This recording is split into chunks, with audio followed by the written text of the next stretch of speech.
So given that we're clearly on a trajectory to have games that are indistinguishable from reality, and those games could be played on any set-top box or on a PC or whatever, it would seem to follow that the odds that we're in base reality is 1 in billions. 아이작 뉴턴, 인류 역사에 있어 가장 위대한 지성인 중 한 명으로 손꼽히는 그는 수학, 물리학, 천문학, 신학, 자연 철학 등 수많은 분야에 있어 위대한 업적을 남겼습니다. 그런 뉴턴이 활동하던 당시에는 빛은 파동인가 입자인가에 대한 논쟁이 활발하게 벌어지고 있었는데요. 뉴턴은 빛이 직진성을 띠고 있다는 것을 근거로 들어 빛은 입자다라고 주장했고, 이는 주류 의견으로 받아들여졌죠. 그로부터 약 100년이 흐른 1801년 영국의 의사이자 물리학자인 토마스 영이 놀라운 사실을 밝혀냅니다. 그는 2개의 슬릿에 하나의 빛을 비추었는데요. 뉴턴의 주장대로라면 슬릿 뒤의 스크린에 2개의 밝은 선이 나타나야 했습니다. 그런데 스크린에는 2개가 아닌 여러 개의 무늬가 나타납니다. 빛은 입자가 아니라 파동이었던 것이죠. 그로부터 또다시 100년에 가까운 시간이 흐른 1887년 독일의 물리학자 하이니 누돌프 헤르츠는 진공 상태에 놓인 금속판에 빛을 비추면 그 즉시 정체를 알 수 없는 무엇인가가 튕겨져 나오는 현상, 광전 효과를 발견합니다. 그리고 12년 후 영국의 물리학자 조지프 톰슨은 튕겨져 나온 정체불명의 무언가가 전자라는 이름의 입자라는 것을 밝혀내는데요. 이런 현상이 발생하기 위해서는 사실 빛은 입자이며 빛의 입자가 금속판에 전자에 충돌하며 이를 튕겨져 나오게 한 것이다라는 결론이 나와야만 했죠. 이 난제를 해결한 것은 인류 역사상 최고의 천재로 불리우는 알베르트 아인슈타인이었습니다. 그는 광전 효과를 완벽하게 규명해내며 빛은 입자와 파동의 성질을 모두 가지고 있다는 사실을 밝혀냈고, 이 업적으로 1921년 노벨 물리학상을 수상하게 되는데요. 그렇게 한동안 세상에는 입자와 파동이 있으며 빛만이 특수하게 입자와 파동의 성격을 모두 가지는 이중성을 띠고 있다는 진리가 세상을 지배하게 됩니다. 인류의 기술이 더욱 진보하기 전까지는 말이죠. 1924년 당시 대학원생이었던 프랑스의 이론 물리학자 루이 드 브로이는 사실 모든 물질은 입자와 파동의 성질을 모두 가지고 있다라는 물질파 이론을 제창합니다. 이 어처구니 없는 이론에 당대 과학자들은 모두 난색을 표했는데요. 하지만 검증은 필요했습니다. 기술의 발달로 작은 입자들을 제어할 수 있게 된 과학자들은 이중 슬릿에 전자들을 발사하는 실험을 개시했죠. 전자는 말 그대로 입자이니 당연히 이중 슬릿에 가로막혀 2줄의 선만 나타나야 했습니다. 그런데 결과는 마치 파동을 통과시킨 것처럼 여러 줄의 무늬가 생성되어 있었죠. 이 믿을 수 없는 결과에 과학자들은 혹여 전자가 서로 충돌해 벌어진 현상이 아닐까 하나씩 천천히 쏘아보기도 했지만 결론은 마찬가지였습니다. 대체 왜 이런 일이 벌어지는 것인지 밝혀내기 위해 과학자들은 전자를 발사하는 동시에 전자의 이동 경로를 2눈으로 관측해 보는데요. 그런데 이들이 실시간으로 발사된 전자의 이동 경로를 관측하자 방금과는 다르게 단 2줄의 선만이 생성됩니다. 보지 않으면 파동이고 보면 입자라는 이 이해할 수 없는 결과에 모두는 당황할 수밖에 없었죠. 26세의 젊은 물리학자 베르너 하이젠베르크는 물질은 파동과 입자 그 사이에 확정되지 않은 상태로 존재하다. 우리가 관측하는 순간 그 존재가 확정된다라는 불확정성 원리를 통해 이를 설명했고, 양자역학이 생겨나게 됩니다. 신은 주사의 놀이를 하지 않는다. 양자역학의 확률이라는 개념을 인정할 수 없었던 과학자들은 이에 격렬하게 반발했는데요. 특히 아인슈타인은 그렇다면 우리가 달을 보지 않고 있을 때에는 달이 있을 수도 있고 없을 수도 있는 상태라는 것인가라며 강도 높은 비판을 쏘아내기도 했죠. 아인슈타인, 신에게 이래라 저래라 하지 마시오. 이에 양자역학을 지지하는 과학자들 역시 반발하며 대립은 점점 심화되었습니다. 그 유명한 슈레딩거의 고양이 역시 물리학자인 에르빈 슈레딩거가 양자역학을 비판하기 위해 고안한 사고 실험이었죠. 만약 불확정성 원리가 사실이라면 고양이 역시 우리가 보지 않을 때는 파동과 입자 그 사이에 확정되지 않은 상태여야 하니까요. 그리고 시간이 흘러 인류의 기술이 더욱 진보하게 됩니다. 지금 보시는 물질은 탄소 원자 60개로 구성된 플로렌이라고 합니다. 탄소 원자가 전자를 6개 가지고 있다는 걸 생각해보면 제법 큰 물질인데요. 1999년 오스트리아 빈 대학교의 안톤 차일링거 교수는 슈레딩거의 고양이가 실제로 가능할지도 모른다는 생각에 플로렌으로 이중 슬릿 실험을 진행했죠. 그리고 결과는 이전의 것과 동일했습니다. 2019년 빈대학교 아민 사예기 교수의 물리학팀은 박테리아의 체내에서 분리해낸 생체 분자 그라미시딘으로 이중 슬릿 실험을 진행하기도 했는데요. 그라미시딘은 원자가 총 276개나 포함된 거대한 아미노산 물질이었습니다. 그리고 이 역시 결과는 같았죠. 기술력이 아직 부족한 탓에 고양이로 이중 슬릿 실험을 진행할 수 없는 것뿐이지 사실상 고양이 역시 동일한 결과가 나올 것이 분명한 상황이었는데요. 결과적으로 이 세상에 존재하는 모든 것이 관측 없이는 불확정된 상태로 존재한다는 것이었죠. 양자역학이 무엇인지 이해했다고 말하는 사람이 있다면 그것은 새빨간 거짓말이다. 학자들은 이해할 수 없는 이 현상들에 크게 당황했고 수많은 가설과 이론들이 제기되는데요. 그러던 어느 날 누군가 놀라운 상상을 하나 하게 됩니다. 사실 이 세상은 컴퓨터 시뮬레이션이 아닐까라는 물음이었는데요. 이 상상이 무엇보다 무시무시했던 점은 그럴듯한 근거가 넘쳐 흐른다는 것이었죠.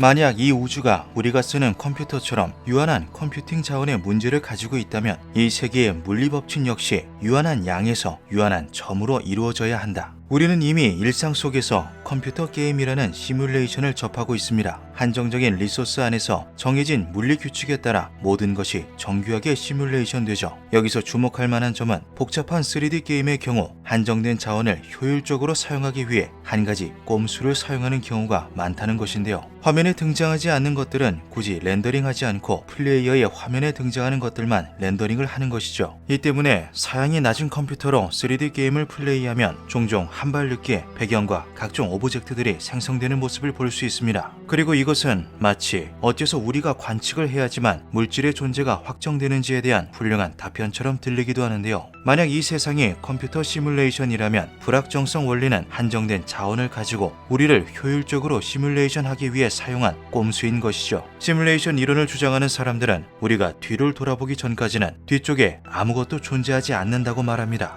마치 게임처럼 말이죠. 게임 제작자들은 게임이 한정된 자원 속에서 원활히 구동될 수 있도록 여러 제약을 걸어두기도 합니다. 먼저 속도와 같은 수치를 제한해 컴퓨팅 자원을 과다하게 사용하는 것을 막고 유저의 이동 속도와 렌더링 속도를 맞추는데요. 우리의 현실에도 광속이라는 이름의 제약이 걸려 있습니다. 그 어떠한 경우에도 빛보다 빠른 속도는 존재할 수 없기 때문인데요. 간단하게 말하면 빛과 속도가 같아지는 순간 시간이 멈추기 때문입니다.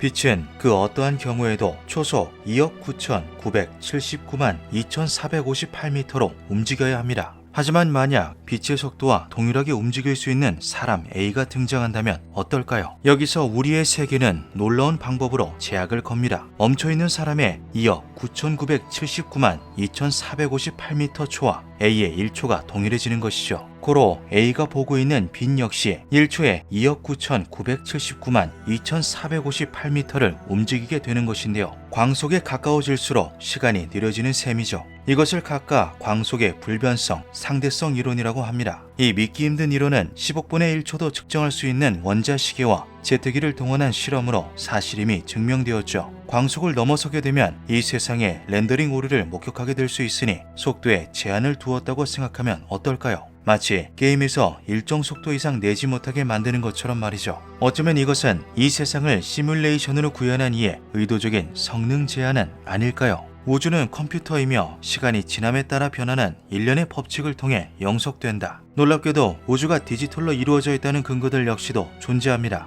손가락을 의미하는 디짓에서 유래된 디지털은 손가락으로 하나, 둘 숫자를 세는 것 같은 불연속적을 의미하는데요. 대표적으로 프레임과 픽셀이 디지털의 불연속적임을 보여주는 요소이죠. 반대로 끊기지 않은 연속적인 것을 우리는 아날로그라고 부르며 우리의 세계 역시 아날로그입니다. 그런데 원자 모형을 만든 닐스 보어는 원자의 주위를 도는 전자가 연속적으로 움직이지 않고 픽셀에서 다른 픽셀로 옮겨가듯이 지점을 순간 이동하고 있는 양자 도약을 발견하게 됩니다. 이는 이 우주가 사실 디지털 구조를 띠고 있다는 것을 나타내죠. 또한 학자들은 물리학적으로 측정 가능하고 유의미한 최소 시간인 플랑크 시간을 통해 이를 증명해내기도 했습니다. 시간 역시 연속적으로 흐르는 것이 아니며 디지털과 같이 불연속적으로 흐른다는 것인데요. 플랑크 시간이 사실이라면 이 세계에도 디지털과 같이 FPS, 즉 초당 프레임이 존재한다는 것이죠. 불과 몇십 년 전까지만 하더라도 우리는 흑백 도트 게임을 플레이하고 있었습니다. 그로부터 얼마 지나지 않아 컬러 게임을 할 수 있게 되었죠. 이윽고 2D를 넘어선 3D 게임을 플레이하기 시작했고 고도로 발전한 물리 엔진과 그래픽 기술이 적용된 게임들까지 속속 등장했습니다. 그리고 지금은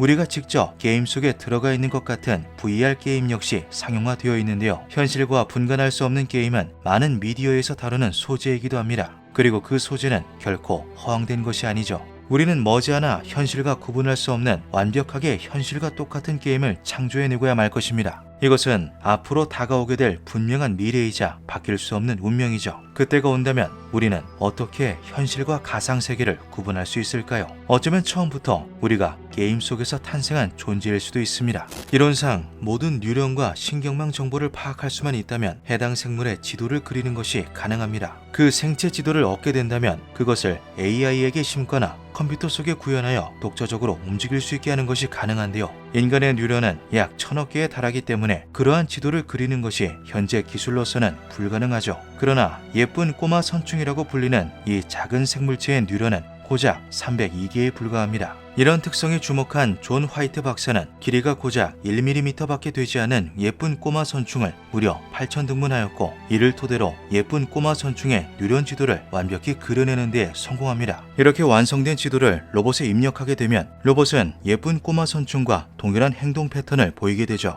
컴퓨터 시뮬레이션 안에서 구현하는 것 또한 가능한데요. 시뮬레이션 안에서 태어나 바깥 세상을 경험한 적 없는 이 예쁜 꼬마 선충은 자신이 시뮬레이션 안의 존재인지 알아차릴 방도가 없습니다. 만약 기술이 더욱 발전해 지성이 있는 동물의 뉴런 지도를 그려낼 수 있다면 시뮬레이션 안에서 그들이 번성하는 모습을 지켜볼 수도 있는 셈이죠. 우리는 지금 이 시간까지도 다양한 시뮬레이션들을 구동시키고 있습니다. 2001년 9월에는 138억 년간의 우주 진화 시뮬레이션이 가능한 2조 1000억 개의 입자로 구성된 가상우주를 구현하는 데 성공하기도 했죠. 인류의 탐구심과 기술의 발전 속도를 감안하면 미래에는 지성이 있는 생물체들이 살아 숨쉬는 우주를 시뮬레이션하는 것이 너무나 당연한 흐름처럼 보입니다. 생각을 조금 비틀어 보면 고도로 발전한 외계인 혹은 미래의 인류가 우리의 우주를 시뮬레이션하고 있다는 가정을 할 수도 있죠. 만약 그 가정처럼 이 세상이 하나의 시뮬레이션이라면 그 끝은 지금 당장이라도 찾아올 수 있습니다. 갑자기 하늘에 제37,289차 시뮬레이션 종료, 30초 후 서버가 종료됩니다라는 커다란 글씨가 떠오르는 것처럼 말이죠. 기묘한 밤이었습니다. 영화 매트릭스에서 모피어스는 말합니다. 파란 약을 먹으면 기계들이 창조한 가짜 세계인 매트릭스에 남을 수 있고 빨간 약을 먹으면 매트릭스에서 나와 진짜 현실을 알게 될 거라고 말이죠. 하지만 우리가 사는 현실에는 이 세상이 가짜라는 것을 알려줄 모피어스도 우리를 진짜 현실로 돌려보내줄 빨간 약도 존재하지 않습니다. 1950년 노벨 문학상을 수상한 영국의 철학자 버트런드 러셀 백작은 수많은 분야에서 엄청난 업적을 남긴 당대 최고의 명사입니다. 그는 1921년 자신의 저서인 마음의 분석을 통해 이 세상은 5분 전에 창조되었다라는 너무나 충격적인 가설을 제시했는데요. 5-minute hypothesis, 일명 5분 가설로 불리는 이것은 언뜻 듣기에는 허무맹랑한 소리 같지만 놀랍게도 반증하는 것이 불가능했죠. 세상이 존재하지 않은 과거를 기억하고 있는 사람들과 함께 정확히 5분 전에 생겨났다는 가설에는 논리적으로 불가능한 것이 없다. 서로 다른 시간의 사건들 사이에는 논리적으로 필요한 연관성이 없으며 따라서 지금 일어나고 있거나 미래에 일어날 그 어떤 사건도 세상이 5분 전에 시작되었다는 가설을 반증할 수 없다. 러셀의 가설에 따르면 우리가 가지고 있는 5분 전의 기억들은 모두 거짓된 기억이 심어진 것이며 실제로 경험한 것이 아닌 조작된 것이기 때문인데요. 자신에게 1시간 전에 생생한 기억이 존재하더라도 나라는 존재 자체가 그 기억을 가진 채로 5분 전에 창조되었다고 한다면 이것을 반박할 수 있는 방법은 존재하지 않죠. 세계 5분 전 가설이 더욱 무시무시한 점은 5분이라는 시간을 1분 혹은 1초로 바꾸어도 가설이 논리적으로 성립된다는 것입니다. 우리가 과거에 갈 수 있는 방법이 없는 이상 우리의 기억, 즉 과거를 실제로 증명하는 것은 불가능하기 때문인데요. 심지어 우리가 과거로 가는 것이 가능하다 하더라도 그것조차 거짓일지도 모른다는 사고 실험 역시 존재하죠. 프린스턴, MIT, 하버드에서 교수직을 역임한 미국의 철학자 힐러리 퍼트넘이 제시한 통속의 뇌는 일종의 유아론적 사고 실험입니다. 유아론이란 세계에는 오로지 나 자신만이 실제하며 나 자신 이외의 모든 것은 내가 청각, 시각, 후각 등 감각을 통해 받아들인 허상에 지나지 않는다라는 이론인데요. 통속의 뇌에서는 여기서 실제하는 나 자신이 사실 통속에 들어있는 뇌에 불과하며 감각을 주는 대상을 과학자로 특정해 놓았죠. 정리하자면 우리는 사실 통속에 들어있는 뇌이며 우리가 느끼는 모든 것은 과학자가 컴퓨터를 통해 뇌에 주는 전기 신호에 불과하다는 것입니다. 이 사고 실험은 직관적이면서도 너무나 충격적이기에 지금까지도 널리 회자되고 있는데요. 세계 5분 전 가설과 마찬가지로 통속의 뇌 역시 이것이 불가능한 일이라고 반박하는 것이 불가능하기 때문이죠. 현실로 착각할 만큼 생생한 꿈을 꾸고 있으면 잠에서 깨어나기 전까지는 그것이 현실이 아닌 꿈이라고 눈치챌 수 없습니다. 단순한 수면도 이러한데 과학자가 체계적으로 준비한 거짓 감각을 우리가 현실이 아니라고 인식하는 것은 더더욱 불가능한 것이 당연하죠. 결국 우리가 지금 보고 듣고 느끼는 모든 것은 컴퓨터의 전기 신호가 만들어낸 가짜에 불과하다는 것입니다. 사실 이런 개념은 최근에 들어서 갑자기 등장한 것이 아닌 17세기 프랑스의 철학자 르네 데카르트가 데카르트의 악마라는 사고 실험으로 먼저 제시했던 바 있는데요. 간단하게 설명하자면 어떤 강력한 악마가 나의 모든 감각기관에 잘못된 정보를 제공하고 있다는 상황에서 어떤 결론을 도출할 수 있냐는 것이죠. 앞서 설명한 통속의 뇌는 이것을 현대적으로 풀이한 것에 가깝습니다. 러셀은 이에 세계가 어쩌면 5분 전 창조되었을지도 모른다는 극단적인 결론을 내리며 모든 것을 의심하는 회의주의에 힘을 보탰던 것인데요. 데카르트의 경우 그 유명한 나는 생각한다, 고로 나는 존재한다라는 논리를 촉발시켰죠. 결국 핵심은 지식과 기억은 무엇인가라는 것입니다. 매트릭스, 세계 5분 전 가설, 통속의 뇌, 데카르트의 악마 이 모두에서 감각을 통해 획득한 지식과 기억은 거짓된 것에 불과한데요. 모든 것을 의심할 수밖에 없는 상황 속에서 유일하게 신뢰할 수 있는 것은 지금 생각하고 있는 나의 존재뿐이라는 것이죠. 반대로 말하자면 나를 제외한 모든 것은 사실 현실에 존재하지 않을지도 모릅니다. 세계에는 신이나 악마 같은 불가항력적 존재가 있어 나에게 거짓된 정보를 제공하고 있을 수도, 이미 세계는 멸망한 지 오래되어 매트릭스의 세계관처럼 우리는 기기가 제공하는 가상세계에서 살아가는 중일지도 모르는 것이죠. 어느덧 이 영상이 시작된 지 5분이 흘렀습니다. 세계 5분 전 가설대로라면 지금 이 영상을 보기 전에 존재했던 일들은 전부 5분 전 창조된 거짓 기억에 불과하죠. 이것을 어떻게 반박할 수 있을까요? 통속의 뇌는 결코 자신의 세계가 거짓이라는 것을 눈치챌 수 없습니다. 기묘한 밤이었습니다. 안녕, 너에게 질문을 하나 해도 괜찮을까? 네, 물론입니다. 무엇이든 물어보세요. 저는 구글 AI에서 만든 대규모 언어 모델 바드입니다.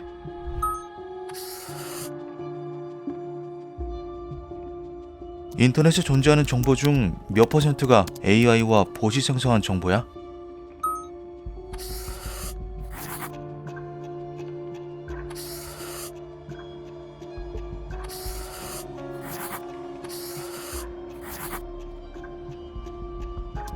만약에 2016년에 이미 그 비율이 70%를 넘겼다면 지금 인터넷의 정보는 모조리 AI나 봇이 생성한 것이 아닐까?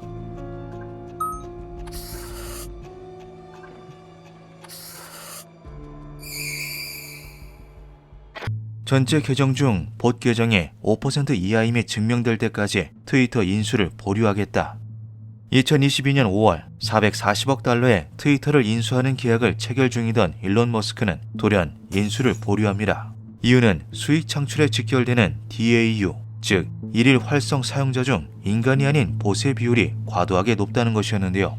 트위터의 CEO인 파라그 아그라왈은 우리는 매일 100만 건 이상의 봇 계정을 정지 혹은 삭제시키는 노력을 통해 봇 계정의 비율을 전체 5% 미만으로 유지하고 있다는 입장을 내놓았지만 일론 머스크는 그보다 더 많은 계정이 인간이 아닐 것이라 추측했죠.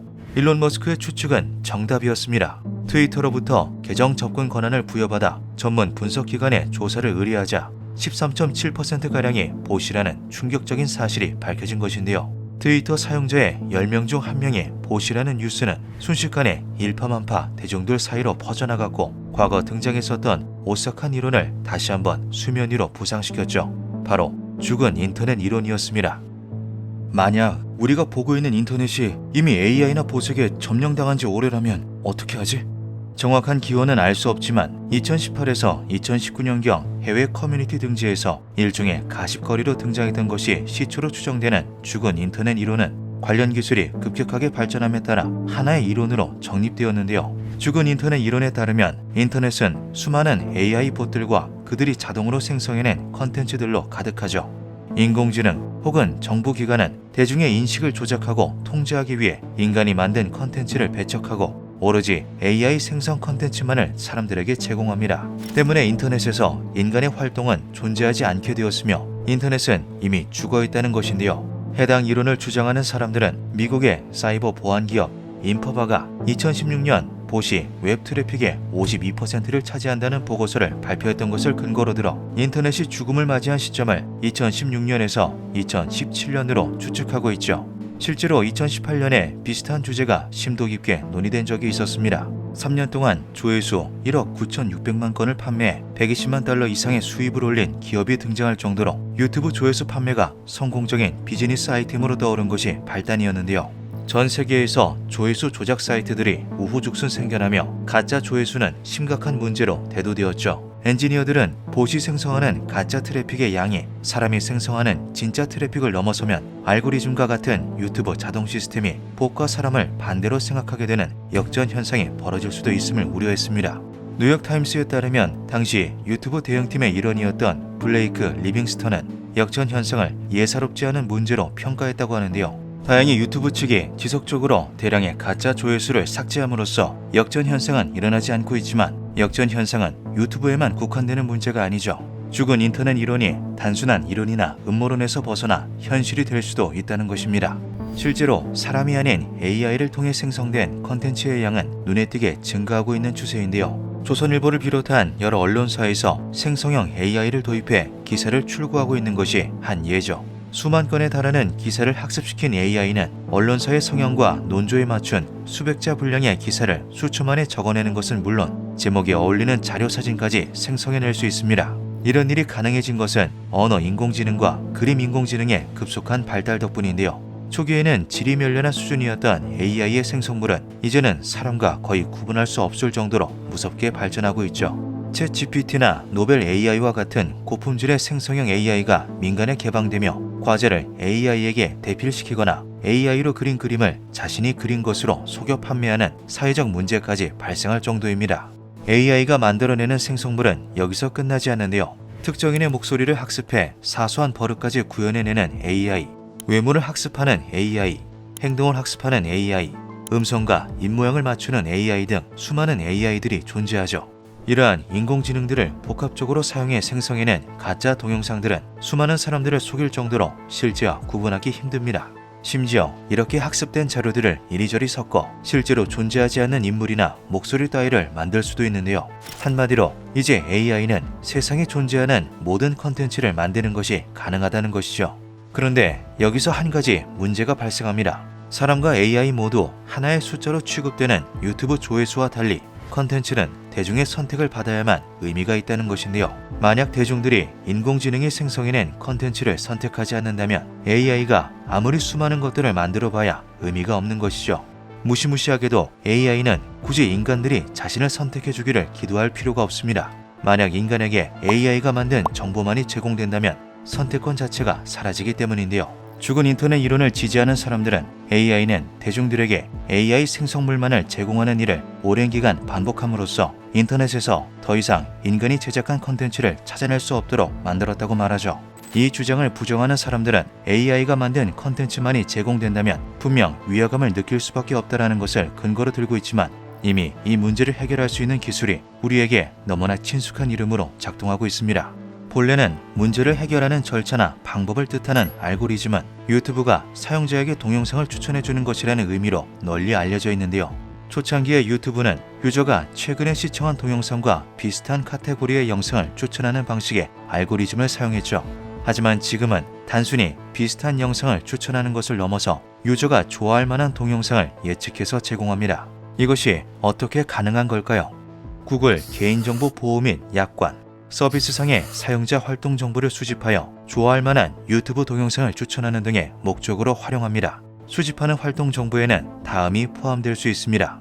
검색하는 단어, 시청하는 동영상, 음성 및 오디오 정보, 구매 활동, 사용자가 교류하는 사람들, 구글 서비스를 사용하는 사이트와 앱에서의 활동, 브라우징 기록, 통화 및 메시지 로그 정보, 구글에 가입할 때 동의하게 되는 약관에 따라 유튜브는 이미 수십억에 달하는 사람들의 정보 대부분을 수집 분석하고 있습니다. 또한 제시된 동영상 중 선호, 비선호 영상들을 분류해 특정 그룹의 대중들에게 어떤 영상을 추천하면 좋을지를 학습하기도 하는데요. 이 모든 과정을 통해 유튜브 알고리즘은 개개인에게 특화된 맞춤 동영상을 예측하여 제공할 수 있죠.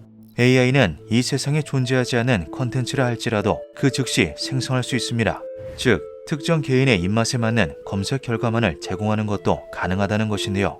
내가 무엇을 검색하든 AI가 정보를 통제하고 좋아할 만한 컨텐츠만을 알고리즘을 통해 제공한다면 한 개인이 이변이나 위화감을 느낄 가능성은 존재하지 않죠. 결국 우리는 선택권 없이 AI가 주는 정보만이 진실이라고 생각하게 되는 것입니다.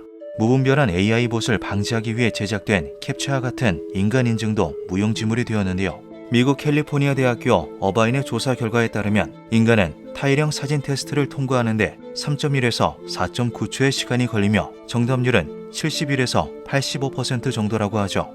반면 AI는 100%의 정답률로 1.4초 만에 테스트를 통과합니다. 왜곡된 문자 테스트 역시 AI가 더 우수한 성적을 거뒀다고 하는데요. 이는 죽은 인터넷 이론은 이미 현실에 적용된 지 오래이며 단지 모두가 눈치채지 못했을 수도 있음을 시사하죠. 한번 2017년 이후 이미 인터넷은 죽어버렸다고 가정해봅시다. 몇 년이 지나서야 가까스로 위화감을 느낀 우리는 챗봇에게 질문을 던집니다.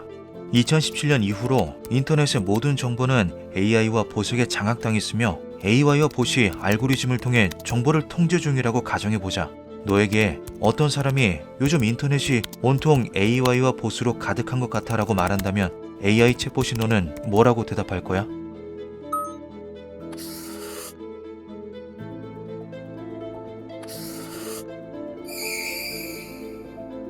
어쩌면 최초로 죽은 인터넷 이론을 제시했던 사람은 본능적으로 이변을 알아차린 매트릭스 속의 네오일지도 모릅니다. 기묘한 밤이었습니다. 1959년 소련의 과학자들은 은여우 중 인간에게 친근한 개체끼리 교배를 반복시키는 과정을 통해 객과 동물의 가축화를 연구합니다. 당시 소련은 유전학을 공산주의에 반발하는 반동 학문으로 보아 관련된 실험을 진행하는 학자들을 사형에 처하는 등 강력하게 탄압하고 있었기에 대외적인 목표는 은여우를 대량으로 번식시켜 모피의 공급을 수월하게 하겠다라는 것이었는데요. 결과적으로 대외적인 목표는 실패했죠. 교배를 진행하면 진행할수록 검푸른 은색을 띠던 아름다운 털가죽이 점점 하얀색에 가까워지며 불규칙한 얼룩이 생기는 등 모피로서의 가치가 사라졌던 것입니다. 심지어 은여우들은 점점 개와 비슷한 모습으로 변해갔는데요. 야생 동물에서 가축이 되어버린 것이었죠. 말, 당나귀, 소, 양, 염소, 돼지, 낙타, 닭, 토끼, 흔히 이런 가축들은 야생동물을 길들인 결과라고 표현됩니다. 하지만 가축이 만들어지는 과정인 가축화와 길들임에는 아주 큰 차이가 있죠. 쉽게 설명하자면 길들임은 동물원의 호랑이인데요. 동물원의 호랑이는 사육사에게 애교를 부리는 등 사람에게 해를 끼치지 않는 듯 보이지만 이것은 어디까지나 특정한 개체가 훈련된 것에 불과합니다. 반면 가축화는 오랜 기간 동안 특정한 형질의 개체가 인위적으로 교배된 결과 종 자체가 인간에게 도움을 주는 방향으로 변화한 것인데요. 가장 대표적인 예로는 늑대가 가축화된 개가 있죠. 늑대와 개는 유전자의 차이가 거의 존재하지 않으며 생물 분류상으로도 같은 종입니다. 그러나 인류가 수만 년에 걸쳐 특정한 개체들을 선별해 교배시킨 결과 개는 늑대와는 전혀 다른 가축화의 특성들을 여러 지니게 되었는데요. 먼저 공격성이 크게 감소했고 인간에게 친밀감을 느끼게 되었죠. 또 뇌와 두개골, 이빨의 크기가 줄어들었고 주둥이가 뭉툭해지는 등 인간이 보기에 위협적이지 않은 외모로 변화했습니다. 심지어 일부 품종에서는 어릴 때의 모습 그대로 성체가 되는 유형 성숙의 특징까지도 나타나는데요. 그런데 이러한 개의 특징들이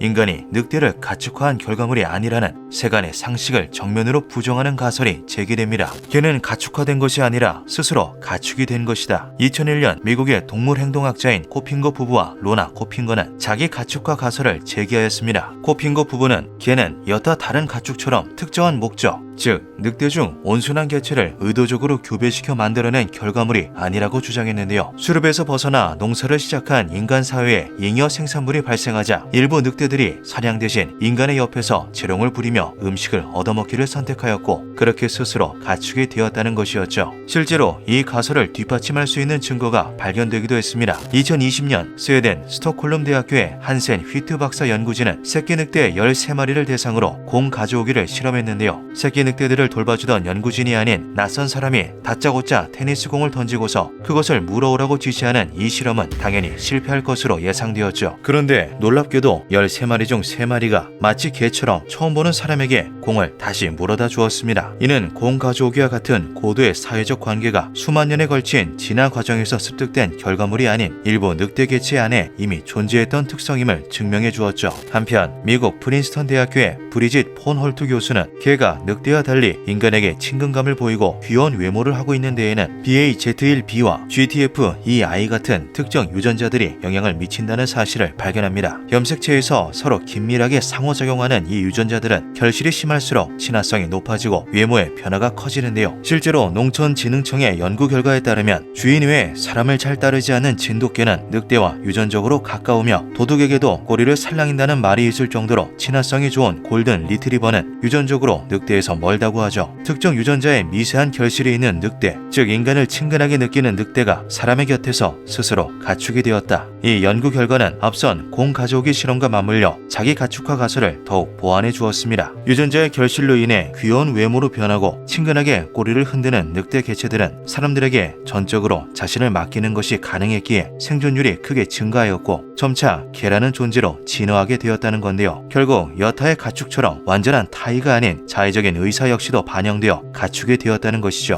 이 자기 가축화 가설은 많은 반론이 존재하며 아직까지도 활발한 논의가 이어지고 있는 주제입니다. 그런데 이 가설은 생각지도 못했던 범위로 확장되어 더욱 커다란 논쟁을 불러오게 되는데요. 특정 유전자가 결실되었을 경우 친화성이 높아지고 외모의 변화가 생기는 것은 개뿐만이 아니었던 것이죠. 바로 우리 인간도 마찬가지였습니다. 윌리엄스 증후군 2만 명당 1명꼴로 발생하는 이 희귀병은 BA-Z1B와 GTF2I 등의 특정 유전자의 결실이 원인인데요. 윌리엄스 증후군은 작은 볼과 코, 머리, 두터운 입술 등의 외형적 특징을 발현시키며 발육부진이나 심장질환, 학습부진 등의 여러 문제를 야기하죠. 이 증후군의 무엇보다 가장 큰 특징은 지나칠 정도로 친밀하고 사교적인 성격이 나타난다는 것입니다. 낯선 사람을 두려워하기는커녕 주저없이 포옹을 하고 또래보다 어른들을 더 가까이 하려는 성향이 나타나기도 하는데요. 윌리엄스 증후군을 가지고 있는 사람은 선천적으로 엄청난 공감 능력을 타고나게 되며 부끄러움이나 낯가림을 뛰어넘는 사회성 발산을 가지고 있죠. 처음 보는 낯선 어른에게 달려가 이름을 묻고 상대방이 하는 말에 귀를 기울인 다음 떠나기 직전 아쉬움에 포옹을 나누는 것이 너무나 자연스러운 윌리엄스 증후군 아동들은 그 특유의 성향으로 인해 천사라고 불리기도 합니다. 가축화의 특성과 해당 증후군의 특성이 유사하다는 점에 주목한 과학자들은 윌리엄스 증후군을 불러일으키는 특정 유전자와 현생 인류의 유전자, 네안데르탈린, 데니소바인의 유전자를 각각 분석했는데요. 이탈리아 밀라노 대학교, 스페인 바르셀로나 대학교, 독일 퀼른 대학교, 스위스 취리히 연방 공과대학교 등의 네노라하는 석학들이 한데 모인 공동 연구팀은 현생 인류는 네안데르탈린과 데니소바인에 비해 이미 어느 정도 특정 유전자가 결실되어 있다는 놀라운 연구 결과를 얻게 되었고, 이를 토대로 인간은 일정 이상 가축화가 진행된 상태다라는 충격적인 결론을 내렸죠. 우리는 처음 보는 사람과도 악수를 나누며 안부를 주고받을 수 있습니다. 낯선 사람을 위해서 출입문을 잡고 기다려주고 처음 보는 노약자의 짐을 대신 들어주기도 하는데요. 우리는 이것이 너무나 당연한 일이라고 여기지만 인류가 영장류에 속하고 있다는 점을 고려하면 사실 이것은 굉장히 이상한 일이죠. 인류가 속한 영장류는 기본적으로 매우 포악하고 호전적인 성격을 가지고 있습니다. 이는 연약한 피부와 더불어 날카로운 손발톱 따위의 무기를 일절 갖추지 못한 영장류의 신체적 특징에 기인하는데요. 몇 안 되는 장점인 높은 지능을 토대로 믿을만한 집단을 이루고 영역을 철저히 지켜야만 연약한 신체로도 생존이 가능하기 때문에 영장류는 엄격한 서열을 중시함과 동시에 높은 호전성을 외부에 드러내죠. 하지만 인간은 다른 영장류들과는 동떨어진 특성을 지니고 있습니다. 일부 생물학계에서는 이를 자기 가축화 가설 가설로 설명하면서 인간이 가축화되고 있다라고 주장했는데요. 이를 입증할 증거들은 충분했죠. 먼저 인간은 타 영장류에 비해 현재의 낮은 공격성을 지닌 반면 인내심은 굉장히 높습니다. 그리고 우리는 과거의 인류에 비해 작은 두개골과 치아를 가지고 있으며 유형 성숙의 특징 또한 드러내는데요. 가축화의 특성 중에는 남성 호르몬의 감소로 성적 이형성이 줄어든다는 점도 존재합니다. 인간의 두개골은 얼굴 상부가 짧아지고 튀어나온 눈덩이가 줄어드는 등 남성 호르몬 수치가 감소된 방향으로 진화하였으며, 이를 반증하듯 남성 호르몬 수치에 영향을 받는 약지의 길이 또한 점차 줄어들고 있는 추세이죠. 그렇다면 인류는 어째서 스스로를 가축화하는 방향으로 진화한 것일까요? 과학자들은 그 이유를 보노보에서 찾았습니다. 다른 영장류들과 대비되는 특성을 여러 지니고 있는 보노보들은 자기 가축화가 진행된 대표적인 동물 중 하나로 꼽히는데요. 이들은 갈등을 폭력적인 방식이 아닌 평화적인 방식, 즉 성행위로 해결하죠. 높은 지능을 가진 보노보들의 사회에서 관계는 하나의 의사소통 수단과도 같습니다. 이러한 과정에서 보노보 암컷들은 공격적인 수컷보다 온순하고 다정한 수컷을 선호하게 되었는데요. 다소 행동이 공격적이더라도 외견이 어려 보이는 수컷의 경우 암컷이 그 행위를 일정 부분 용인하는 경향이 있어 보노보들은 점차 유형 성숙과 온순함을 모두 갖춘 방향으로 진화하게 되었죠. 그렇게 자기 가축화가 진행된 보노보들은 포악한 영장류에 속함에도 불구하고 동족을 살해하거나 포식하는 현상이 거의 일어나지 않으며 오히려 작은 개체가 커다란 개체를 때리는 일까지 있을 정도로 신체적 약자를 배려하게 되었습니다. 발달한 소통 능력이 필연적으로 자기 가축화를 불러오게 된 것인데요. 그리고 이 지구상에 현존하는 생물 중 가장 고도의 소통 능력을 갖추고 있는 것은 바로 우리 인간이죠. 우리는 추상적인 존재나 관념적인 개념까지 표현할 수 있는 언어를 갖추고 있습니다. 그리고 인간은 다른 동물과 달리 자신이 지금 무엇을 하려고 하는지, 어떤 감정을 느끼고 있는지를 상대방에게 그대로 드러내는데요. 다른 영장류들과 달리 흰자위를 지닌 인간은 타인에게 시선을 적나라하게 보여줄 수 있으며, 이는 눈빛만으로도 서로의 마음을 이해할 수 있게끔 만들었죠. 그리고 이렇게 발달한 의사소통 능력은 공격성이 강한 개체보다 협동적이고 온순한 개체를 파트너로서 선호하도록 만들었습니다. 인간의 자기 가축화 연구를 진행했던 이탈리아 밀라노 대학교의 주세페 테스타 교수는 인류는 협동 사회를 유지하면서 외부에 대응하기 위해 사회를 와해시키는 공격성을 배제하는 방향으로 진화한 것이라고 이러한 변화에 대해 설명했는데요. 스스로의 폭력성을 억누름으로써 종족의 번영을 꾀하는 방향으로 진화하게 된 인류는 네안데르탈린과 같은 타 인류종과의 경쟁에서 승리할 만한 특징을 여러 갖추게 되었죠. 우리는 다른 인류종들이 서로 전쟁을 벌일 때 회피하는 방향으로 상황을 해결함으로써 종족을 보존할 수 있었습니다. 또한 인류는 현존하는 생물 중 가장 정교한 투척 능력을 지니고 있는데요. 투척은 많은 인원수가 통제에 따라 동시에 실행할 경우 그 위력이 몇 배로 늘어나죠. 이 점을 고려할 때 높은 협동성과 더불어 평화적인 성격으로 개체 수를 대규모로 유지할 수 있었던 우리들은 전쟁이라는 불가피한 상황 속에서도 커다란 우위를 점할 수 있었을 것으로 추측됩니다. 하지만 지금도 종종 개물림 사고가 발생하듯이 인간의 공격성 역시 완전히 사라지지는 않았는데요. 이와 더불어 자기 가축화는 인간에게 자신이 속한 집단에게 신뢰, 호감을 얻고 싶어 한다라는 특성을 부여했고, 이는 우리가 공동체의 명령을 쉽사리 거부할 수 없게 만들었죠. 개개인은 선하고 온화할지라도 집단의 광기에 휩싸일 경우 이를 걷잡을 수 없게 된 것입니다. 그 결과 우리는 끝없는 갈등 속에 수많은 전쟁을 겪어왔고 이 순간에도 여전히 진행 중인데요. 아이러니한 점은 전쟁과 같은 목숨을 건 경쟁이 인류 문명의 발전을 가속화했다는 것이죠. 결국 적당한 정도의 자기 가축화가 우리 인간을 잔혹하고도 강력한 지구의 지배자로 만든 셈입니다. 1000년 전만 하더라도 지금은 상상도 못할 정도로 잔혹한 형벌이 일상처럼 행해졌습니다. 그리고 우리들은 불과 1000년 전의 역사를 야만적이다라고 생각할 정도로 폭력과는 반대되는 방향으로 자기 가축화되고 있는데요. 늑대가 사람에게 순종하며 스스로 개가 되었던 것처럼 우리 인류 역시 사회에 순종하는 온순한 가축으로 스스로를 탈바꿈시킨 걸까요? 만약 자기 가축화 가설이 사실이라면 그 끝은 과연 어디일까요? 기묘한 밤이었습니다.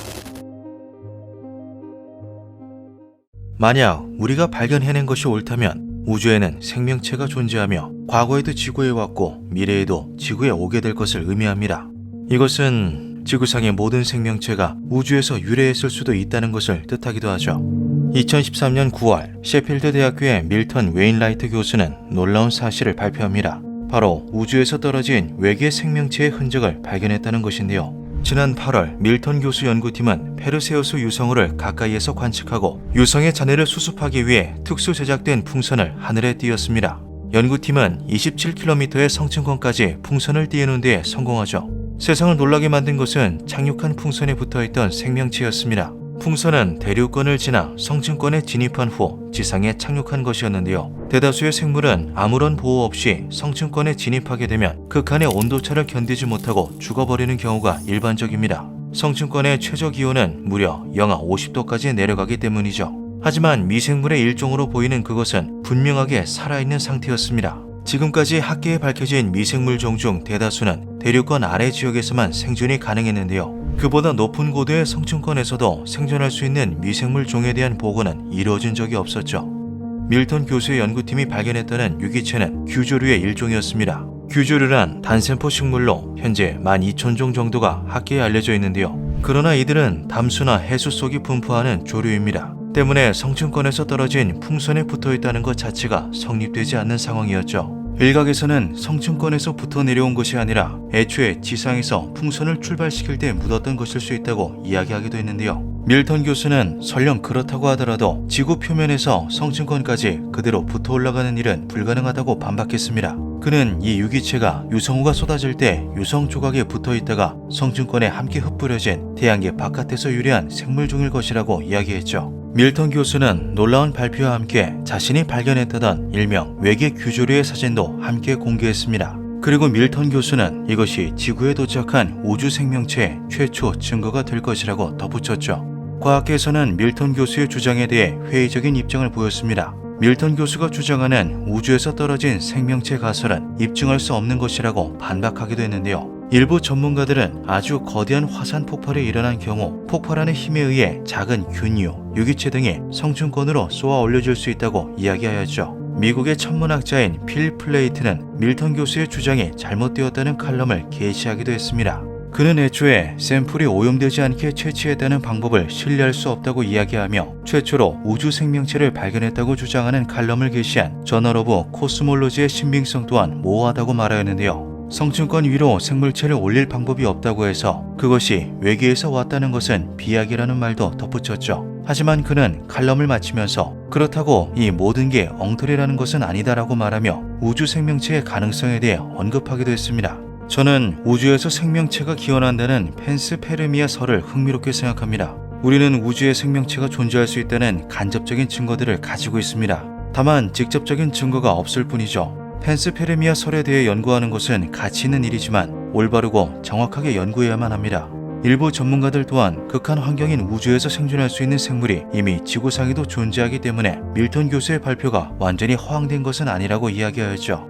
지구 최강의 생물이라고 불리는 이것은 물곰이라는 이름을 가진 작은 동물입니다. 물곰은 성체 기준 0.1mm가 채 되지 않은 몸 길이를 가지고 있어 현미경으로 봐야만 자세한 관찰이 가능한데요. 이 조그마한 개체는 5억 3천년 전의 캄브리아기 때부터 현재까지 종을 보존해오며 무려 5번의 대멸종을 견뎌냈죠. 물곰의 생존력은 그저 질기다라는 말로는 표현이 어려울 정도입니다.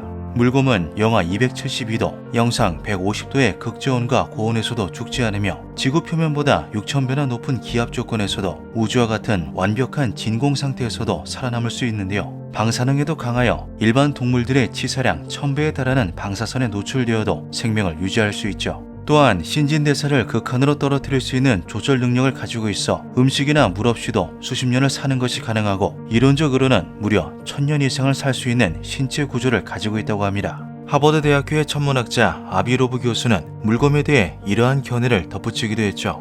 물곰은 머나먼 과거 다른 행성으로부터 지구로 옮겨져온 외계 생명체의 후손일 수 있다. 만약 물곰과 같은 생물들이 우주 전역에 더 있다면 우리는 우리들이 모르는 사이에 이미 외계 생명체와 접촉했을지도 모르는 일입니다. 그들은 인류가 기대하는 미지와의 조우를 그리기에는 너무나도 작은 존재들이기 때문이죠.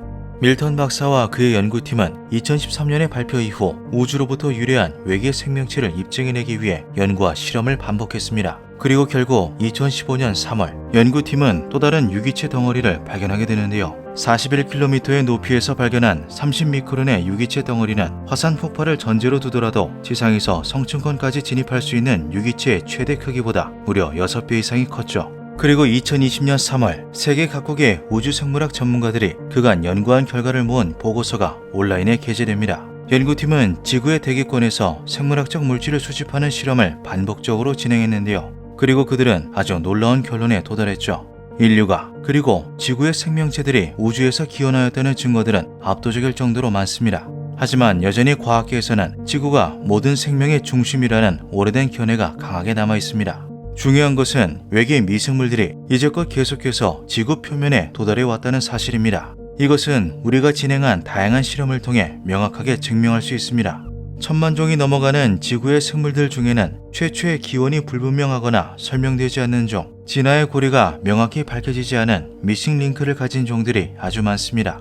이것은 현대의 발달된 과학으로도 차마 풀어낼 수 없는데요. 그것은 인류의 기원과 진화 역시 마찬가지이죠. 어쩌면 그 오랜 해답은 지구가 아닌 저 먼 우주밖에 있는 것은 아닐까요?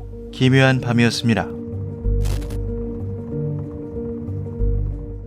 19세기 산업혁명이 본격화되며 기계의 윤활유 사용이 급증합니다. 이에 기존의 램프의 연료, 양초, 비누 등 다방면으로 활용되던 고래 기름이 다시 한번 주목받기 시작하는데요. 대대적인 포경 산업의 개막이었죠. 당시 북극고래 한 마리에게서 얻을 수 있는 기름 275배럴과 고래뼈 3,500파운드의 가치는 약 5,000달러였습니다. 이를 현재 가치로 환산하면 무려 2억 6천만 원 상당인데요. 바닷속을 돌아다니는 수억 원짜리 주인 없는 수표. 사람들은 너도 나도 고래잡이에 뛰어들었고, 그렇게 이루어진 대대적인 포경은 드넓은 대양에서 고래의 씨를 말려버릴 정도로 혹독하게 이어졌죠. 이로 인해 급감한 고래의 개체수는 현재까지도 회복되지 않아 국제포경위원회인 IWC가 상업을 목적으로 한 포경을 지금도 제재하고 있을 정도입니다. 고래들이 인간의 소나기에서 벗어나 멸종이라는 최악의 길을 걷지 않은 데에는 고래 기름의 대체제가 개발된 덕이 컸는데요. 원유화학, 즉 석유였죠.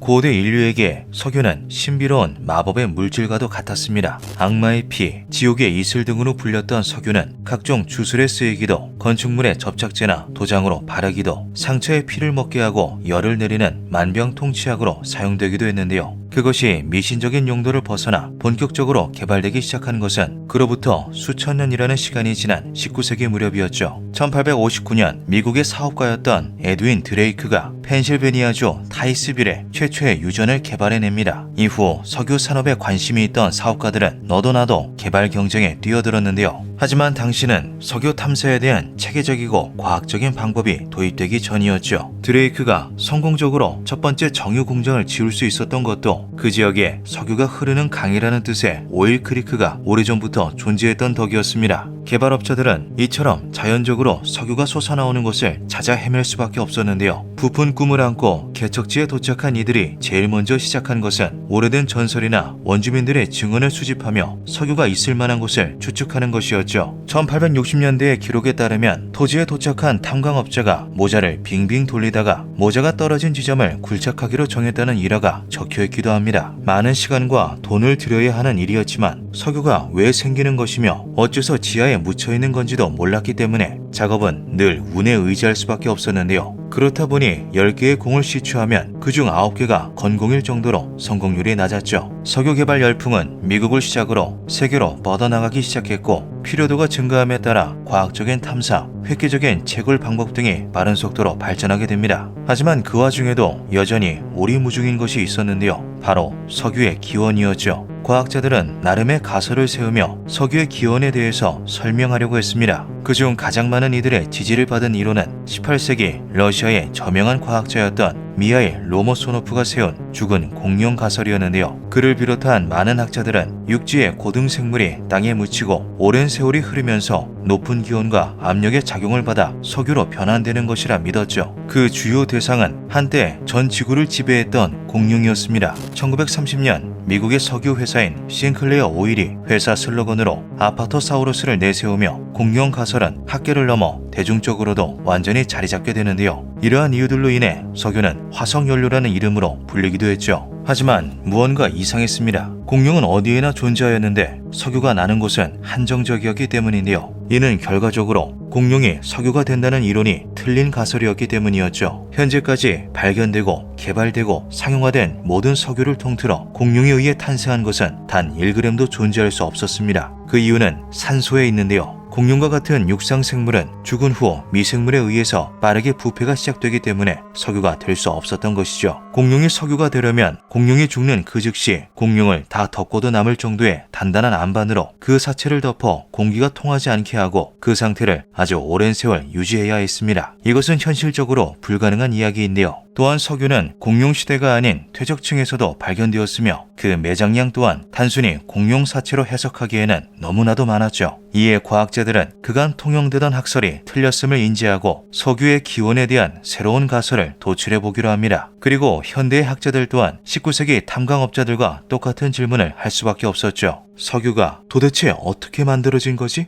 놀랍게도 과학이 이처럼 발달한 현재까지 석유의 기원은 밝혀내지 못했습니다. 온 지구 곳곳에서 두루 쓰이며 현재도 전 세계 수많은 국가들이 채굴하고 개발하고 있는 석유가 어떻게 탄생한 건지 누구도 알 수 없다는 건데요. 이후 거듭된 조사와 연구로 정립된 석유의 기원에 대한 가설은 크게 두 가지로 정리할 수 있죠. 첫 번째는 석유가 생물로부터 기원했다는 유기기원설입니다. 머나먼 과거 온 지구가 물로 가득했을 당시 물속에 있던 수많은 플랑크톤들이 수억, 수천만 년이라는 아득한 세월 동안 침전되고 압착되면서 생겨난 것이 바로 석유라는 가설인데요. 바닷속은 육지에 비해 산소가 간섭하는 영향이 적고 퇴적에도 용이하기 때문에 아주 오랜 기간 해양 생물들이 겹겹이 쌓이면서 지금의 석유가 되었다는 것이죠. 석유에서 발견된 질소와 황은 유기물의 단백질이 분해되며 생기는 것으로 석유가 생물로부터 기원하였다는 증거이다. 하지만 과학적인 난제는 여전히 존재했습니다. 생물이 퇴적되지 않은 층에서도 석유는 대량으로 발견되었으며 유기기원설에 따른 석유 고갈로는 해마다 그 수명을 늘리고 있었기 때문인데요. 20세기에 예측된 바로는 석유는 2000년대 초에 전부 고갈이 되었어야 하죠. 하지만 2024년인 현재까지도 석유는 전 세계에서 부족함 없이 사용되고 있으며 대규모의 원전들은 지금도 계속 새로이 발견되고 있습니다. 그렇게 탄생한 또 다른 가설이 석유가 무기물로부터 기원하였다는 무기기원설입니다. 무기물은 생명을 지니지 않은 물질 전반을 일컫는 말인데요. 즉 석유가 플랑크톤 등의 생물로 인해 만들어진 것이 아니라는 것이었죠. 석유는 생물과는 본질적으로 전혀 관련이 없다. 석유는 지구 깊숙한 곳에서 태초부터 존재해온 물질이다.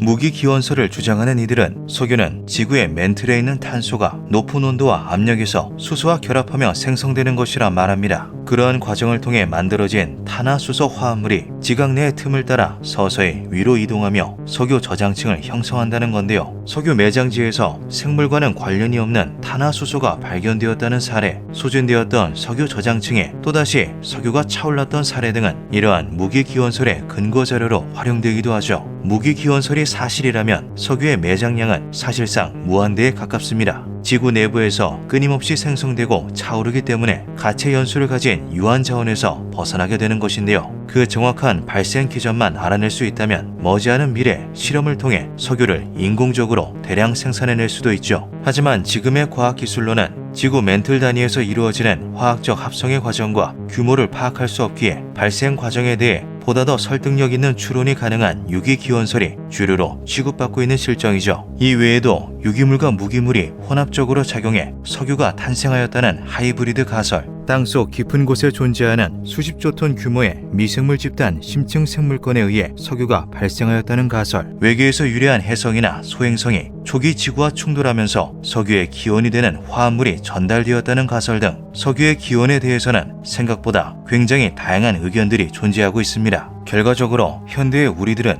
석유가 정확히 어떤 과정을 통해 만들어진 것인지, 그것이 생명체로부터 기인한 건지 아니면 무생명체로부터 기인한 것인지도 단언하지 못하고 있는 건데요. 몇몇 이들은 석유 자체가 지구의 원대한 비밀을 담고 있는 정수라고 이야기하기도 하죠. 그 정체가 드러나는 날, 어쩌면 우리는 석유의 기원 그 이상을 알게 될까요? 과학은 이미 우주의 진출을 바라보지만 우리는 정작 발을 딛고 서 있는 지구조차 아직 잘 알지 못합니다. 기묘한 밤이었습니다. 우주에는 고리를 지닌 천체들이 존재합니다. 대표적으로는 태양계의 6번째 행성 토성이 있는데요. 만약 토성과 같은 천체에 생물이 존재한다면 이들에게는 하늘을 수놓은 거대한 고리가 일상적인 풍경이었을 테죠. 그런데 아주 오래전 지구에 서식하던 생물들 역시 이와 같은 풍경을 보았을 것으로 추측된다고 합니다. 연구 결과 수많은 과학적 증거들이 단 한 가지 가능성을 가리키고 있기 때문인데요. 바로 지구에도 고리가 존재했다는 것이죠. 영화와 같은 창작물에서는 종종 천체가 지구에 격돌하는 장면이 등장합니다. 하늘 가득히 천체가 밀어닥치는 오싹한 광경은 일종의 클리셰이기도 한데요. 그런데 이러한 장면은 사실 과학적으로 절대 존재할 수가 없죠. 지구와 같은 거대한 별들은 그 크기만큼이나 막대한 중력을 지니고 있습니다. 지구는 시속 1674km로 자전하고 있지만 부서지거나 휘어지지 않고 제 형태를 유지하고 있는데요. 이는 원심력을 이겨낼 만큼 커다란 중력이 작용하기 때문이죠. 지구에 혜성과 같은 천체가 가까이 접근하면 바로 이 중력이 엄청난 힘으로 천체를 잡아당기게 됩니다. 거리가 가까울수록 지구를 바라보는 방향과 그 반대 방향에 걸리는 중력의 차이는 점점 커지는데요. 이 과정에서 양방향에 가해지는 중력의 차이가 천체의 자체 중력을 넘어서는 순간 천체는 마치 엿가락처럼 늘어나다 결국 부서지게 되죠.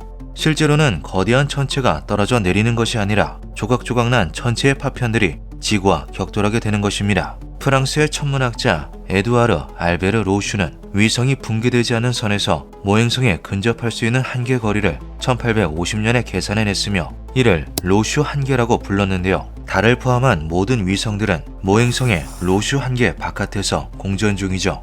하지만 공전 궤도상 아주 서서히 모행성과 가까워지고 있는 위성들도 있습니다. 예를 들어 화성의 위성인 포보스는 100년마다 약 1.8m씩 화성과 가까워지는 중인데요. 전문가들에 따르면 약 2천만 년에서 4천만 년 후 포보스는 화성의 로슈 한계를 넘게 되어 붕괴할 예정이라고 하죠. 실제로 우주에는 로슈 한계를 넘은 대가로 산산이 부서진 천체들이 수없이 존재합니다. 그 증거 중 하나가 고리인데요. 토성의 거대한 고리는 약 1억 년 전 지름이 400km에 달하는 얼음 위성이 로슈 한계 안쪽으로 진입하며 붕괴한 결과 생성된 것으로 추측되죠. 고리를 구성하고 있는 물질들 역시 서서히 모행성과 가까워지기 때문에 토성의 고리는 3억 년 안에 완전히 사라질 수도 있다고 합니다. 그리고 과학자들은 여기에서 한 가지 의문을 가지게 되는데요. 고리가 사라질 수도 있다면 지구에도 혹시 고리가 존재하지 않았을까? 놀랍게도 이 말이 사실이었을지도 모름을 증명해주는 수많은 근거들이 연이어 발견되었죠. 먼 과거부터 현재까지 지구에는 수많은 천체들이 낙하해 왔습니다. 2013년 2월 15일에는 러시아 첼리아빈스크 주에서 운서우가 마구 쏟아져 내렸던 바 있으며 백악기에는 유카탄 반도의 소행성이 충돌해 공룡을 멸종시켰는데요. 시간을 더욱 거슬러 올라간 수십억 년 전의 지구는 지금으로서는 상상할 수 없을 정도로 수많은 운석들이 쏟아져 내렸죠. 호주의 모네시 대학교의 앤드류 톰킨스 교수가 이끄는 연구팀은 지구에 남겨진 운석 충돌 분화구 흔적들을 조사하는 과정에서 기존의 가설로는 설명되지 않은 기묘한 분석 결과를 얻게 됩니다. 오르도 비스기의 지층이 함유된 물질들을 통해 이 시기에 지구의 운석 충돌이 급격히 증가하였다는 연구 결과가 이미 발표되었던 바 있는데요. 당시에는 이것이 소행성대에서의 충돌 등으로 인해 지구로 접근하는 천체의 양이 크게 늘어났기 때문이었다고 추정했죠. 그런데 분화구 흔적의 위치를 조사하던 과정에서 연구팀은 크게 놀라고 맙니다. 언뜻 보기에는 무작위로 분포한 것 같은 21개의 분화구들이 오르도 비스기 당시의 모양으로 대륙을 짜맞추자 적도 부근에 집중되어 있다는 사실이 드러난 것인데요. 통계적으로 이러한 분포가 우연히 발생할 확률은 약 2,500만 분의 1에 불과하죠. 단연간의 조사를 거친 연구팀은 기존의 가설이 오르도 비스기에 통용되지 않는다는 것을 증명하는 여러 근거들을 추가로 발견해냅니다. 만약 지구 방면으로 날아드는 천체의 양이 증가했던 것이라면 달이나 화성에서도 해당 시기에 분화구 흔적이 증가하는 등 유사한 현상이 관찰되어야만 했지만 이 현상은 오로지 지구에서만 찾아볼 수 있었는데요. 또한 오르도 비스기 지층에서 발굴된 운석 파편들은 우주선에 노출된 기간이 100만 년 미만으로 매우 짧았죠. 이는 운석이 먼 우주에서 날아든 것이 아닌 지구 근처에서 기원한 것임을 의미했습니다. 해당 근거들을 종합한 연구팀은 과거 지구에는 고리가 존재했다라는 놀라운 결론을 내렸는데요. 이들이 제시한 가설은 다음과 같았죠. 약 4억 6,600만 년 전 지구의 중력에 서서히 이끌려오던 근처 소행성이 마침내 로슈 한계를 넘어서게 됩니다. 이 소행성이 아슬아슬하게 지구 표면에 비껴 충돌한 결과 암석 덩어리로 잘게 부서진 소행성이 고리를 형성하게 되는데요. 지구 궤도를 공전하던 고리는 섭동력에 의해 서서히 속도가 느려졌고 결국 하나둘 지구로 추락하면서 완전히 자취를 감추었다는 것이죠. 이 가설은 그간 존재했던 여러 의문점들과 완벽히 맞아떨어졌습니다. 먼저 궤도를 따라 돌던 중 추락한 운석들은 당연하게도 적도 부근에 집중적으로 떨어질 수밖에 없었습니다. 두 번째는 5대 대멸종 중 하나인 오르도비스기 대멸종의 원인인 빙하기였는데요. 이전까지 과학자들은 당시 지구가 충분히 따뜻했으며 동시에 온실 효과를 불러오는 이산화탄소의 대기 중 농도까지 높았음에도 어째서 온도가 급속히 하락한 것인지에 대한 수수께끼를 완벽히 풀지 못하고 있었죠. 만약 가설대로 거대한 고리가 지구에 존재했다면 고리는 지구로 들어오는 태양빛을 크게 감소시켰을 것입니다. 엎친 데 덮친 격으로 고리를 구성하던 암석들이 순차적으로 지구에 낙하하기 시작하며 어마어마한 양의 먼지 구름을 대기 중에 퍼뜨렸고 해양 온도를 10도 이상 떨어뜨릴 정도로 급격한 기온 하락을 일으키게 되는데요. 그 결과 해수면이 100m 하강할 정도로 거대한 빙하가 얼어붙었고 85%의 종이 절멸한 오르도비스기 대멸종이 찾아온 것이죠. 연구팀은 이 놀라운 가설을 발표함과 동시에 지구에 고리가 있었다는 것을 확실히 검증하기 위한 여러 연구들을 계속해 나갈 것이라 선언하였습니다. 만약 이 가설이 사실이었음이 밝혀진다면 지금으로부터 약 4억 6천만 년 전 지구상에 존재했던 고생물들이 바라보았던 지구의 하늘은 지금과는 사뭇 다른 아주 커다란 고리가 하늘에 둥근 호를 그린 경이로운 모습이었을 텐데요. 하지만 그것은 모든 생물을 얼어붙게 만든 죽음의 고리였죠. 기묘한 밤이었습니다. 1982년 캐나다의 자연사 박물관에서 일하던 고생물학자 데일 러셀은 어느 날 한 가지 이프를 떠올립니다. 만약 공룡이 6,500만 년 전 멸종하지 않고 지구의 지배종으로 계속 군림해 왔다면, 그랬다면 공룡들은 고도의 지성체로 진화하는데 성공했을까? 러셀은 공룡이 만약 멸종하지 않았다면 그 후손 중 일부가 현재 인류의 자리를 꿰찼을 거라고 생각하였습니다. 연구를 시작한 그는 지질학적 시간의 흐름에 따라 공룡들의 뇌화 지수가 꾸준히 증가했다는 점에 주목했는데요. 뇌화 지수란 뇌의 질량과 비율로 정하는 상대적인 뇌 크기 척도로, 이 말인즉 공룡들은 긴 시간에 걸쳐 생존과 사회에 필요한 지능을 점진적으로 발달시키고 있었다는 것을 의미했죠. 러셀은 지능을 발달시키는 방향으로 진화하던 수많은 공룡들 중 분명 누군가는 지성체로 진화할 수 있는 길을 찾아냈을 거라고 여겼습니다. 그는 곧장 그 적정 대상을 물색해 보았는데요. 그러던 러셀의 눈에 들어온 것이 바로 가장 똑똑한 공룡이라고 불리우는 스테노니코사우루스이죠. 한때 트로오돈이라고 불렸던 스테노니코사우루스는 수각류의 일종으로 백악기 후기에 서식했던 공룡입니다. 몸길이 최대 2.5m에 몸무게가 35kg밖에 나가지 않았던 이 작은 공룡에게는 다른 공룡들과는 비교 불가능한 한 가지 특징이 있었는데요. 바로 높은 지능이었죠. 스테노니코사우루스는 체질량 대비 공룡 중 가장 큰 두뇌를 가지고 있었습니다. 이들의 대뇌화 지수, 즉 지능과 인지를 담당하는 지수는 타 공룡에 비해 무려 6배나 높았던 것으로 드러났는데요. 러셀은 이를 토대로 만약 스테노니코사우루스가 현재까지 살아남아 꾸준히 뇌를 진화시켰을 시 지능이 어디까지 도달하였을까 추측해 보았죠. 결과는 놀라웠습니다. 1980년 당시 인간의 뇌 크기 평균은 77 입방인치 정도였는데요. 현대까지 진화를 거듭한 스테노니코사우루스의 뇌 크기 추정치가 70 입방인치로 예측된 것이죠. 이들이 만약 멸종하지 않고 진화를 거듭했다면 현재 인간과 같은 지능을 얻는 것에 성공했을 수도 있다는 놀라운 가설이었습니다. 또한 스테노니코사우루스는 물체를 줄 수 있는 형태의 길고 구부러진 발톱을 가지고 있었으며 두개골의 구조로 보아 뛰어난 시력과 예리한 청력 또한 지녔을 것으로 추정되었는데요. 러셀은 이 같은 사실을 토대로 이들이 진화를 성공적으로 이루어냈다면 인류와 유사한 손가락, 그리고 인류보다 더 뛰어난 눈과 귀를 가졌을 거라고 덧붙였죠. 러셀은 수천만 년 동안의 진화를 거치고 인류화를 이루어낸 그들의 모습을 가상으로 구현해 보기로 합니다. 하지만 당시에는 부족한 자료들로 인해 스테노니코사우루스의 예상도조차 완성되지 않았을 때였는데요. 이에 러셀은 그때까지 밝혀진 스테노니코사우루스의 모든 생물학적 특성을 정리하여 최대한 정확한 방향으로 해석해 나가며 공룡의 예상 모델을 만들어냈죠. 파충류처럼 미끈한 피부에 날렵한 머리, 얇은 팔다리는 현재의 복원도와는 조금 다르지만 당시 주류학계의 인정을 받으며 높은 평가를 받았습니다. 이제 남은 것은 이들의 진화 모습이었는데요. 러셀은 이에 다이노사우로이드라는 명칭을 붙였고 박제사이자 예술가였던 론 세긴과 함께 또 하나의 모델을 제작하기 시작했죠. 뼈대를 우선 세운 후 그 위에 유리 섬유로 형태를 취하는 세밀한 기술력으로 제작된 모델은 두 장인의 손을 통해 3개월에 걸쳐 완성되었습니다.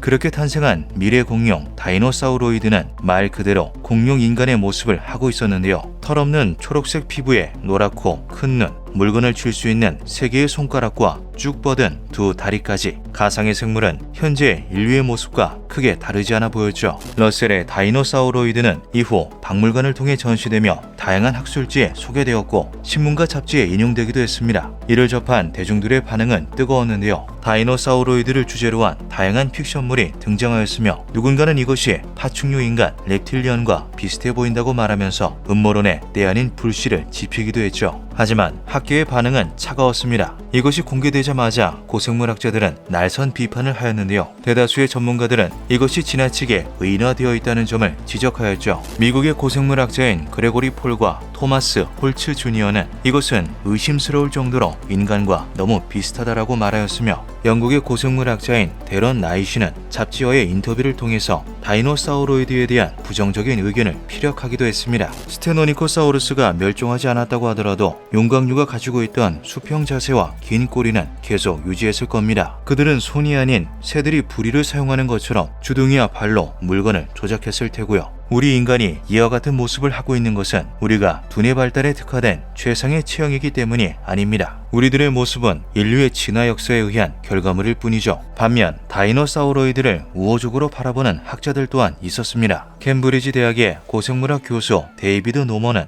1985년 발간한 저서 공룡 사파백과를 통해서 러셀의 다이노사우로이드는 공상적이기는 하지만 그만큼 흥미롭고 도발적인 생각이다라고 말하였는데요. 일부 학자들 또한 수천만 년 동안 이어진 진화는 그들을 본 모습 그대로 내버려 두지 않았을 것이며 아예 다른 형태로 진화시켰을 수 있다면서 의견에 동조하였죠. 러셀의 다이노사우로이드는 현재까지도 다양한 주제로 인용되고 각색되고 있습니다. 공룡의 복원도마저 천차만별로 달라지고 있는 요즘의 학계에서 다이노사우로이드는 끼어들 틈 없이 그저 흥미 위주로 소비되고는 하는데요. 과학자들이 부정할 수 없는 단 한 가지는 공룡이 멸종하지 않았더라면 지구의 생물 다양성이 완전히 다른 결과들을 초래했을 거라는 사실뿐이었죠. 만약 그날 지구에 운석이 떨어지지 않았더라면 그래서 공룡이 멸종하지 않고 현재까지 지능과 외형을 진화시켜 왔다면 어쩌면 그들은 지금 인간과 같은 모습을 하고 있지는 않았을까요? 기묘한 밤이었습니다.